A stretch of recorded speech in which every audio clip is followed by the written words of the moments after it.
Hi everybody, I'm here today to tell you a little story how nice it is to live in Jacksonville, Florida. I am not the only one who has a problem with JEA.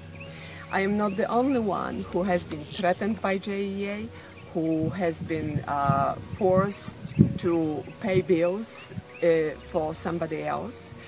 I am not the only one who was threatened to condemn property, and much more. The property that you're gonna see here is my property.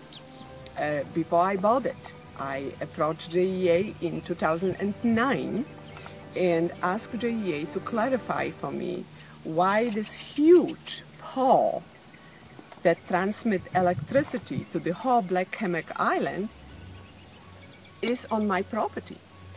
I was told that it's none of my business. I don't own this property and they don't need to tell me anything about those poles. So after I bought the property, I approached JEA again and I said, hey look JEA, now I own this property, I want to know why are you having those huge poles on my property? JEA refused again. After a month owning the property, I was surprised that JEA was charging me for my neighbor's electricity because my neighbor has an area light on my property.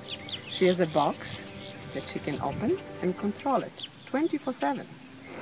And I asked JEA please to stop billing me because it's not my area light. I don't use it. I shouldn't pay somebody else's electricity. JEA said to me, if you don't pay, we're gonna send municipal court enforcement. So JEA pretty much told me that the municipal court enforcement, who works very closely with JEA, will condemn my property and take it away from me. At this point, I have decided to go to court. So I filed my lawsuit in 2010. It's now 2.5 years actually in court.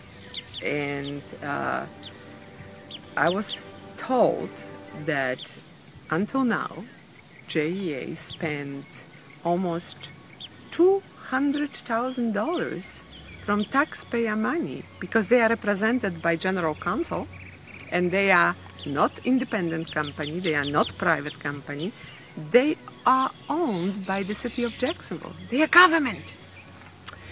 So,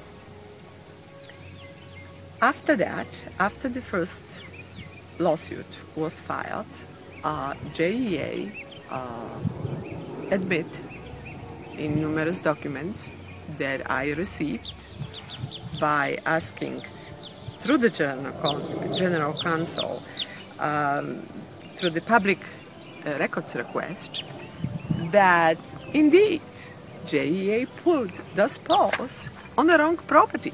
Even the number here says 15737. This is adjacent property. This property number is 15735. It's nothing to do with my property.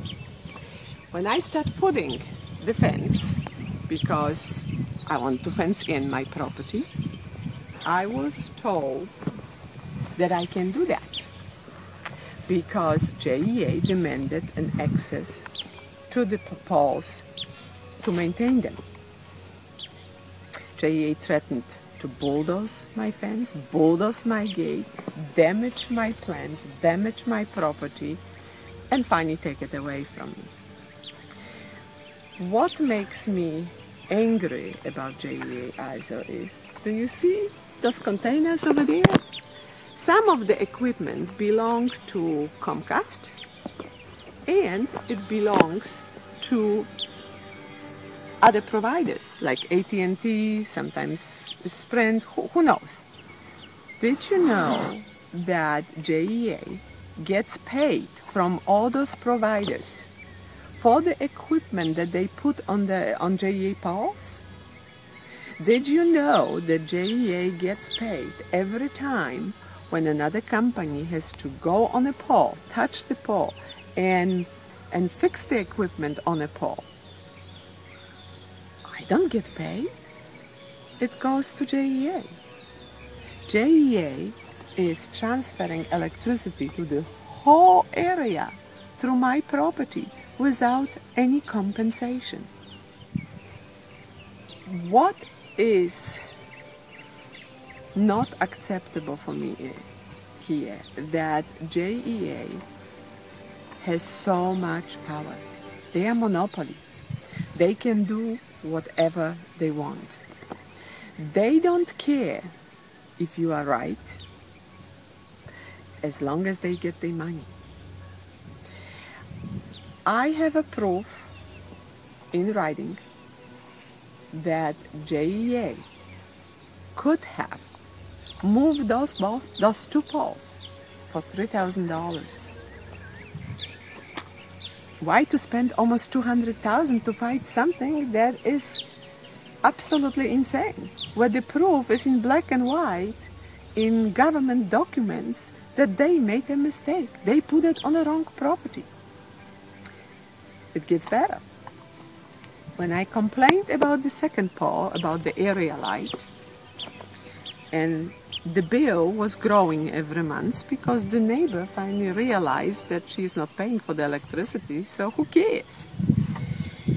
When I complained that I don't want to pay for the area light, I was told from JEA, from Mr. Birch, by the way, who is the director of real estate department in JEA, that I have to pay because the pole is on my property. Well, you're absolutely right.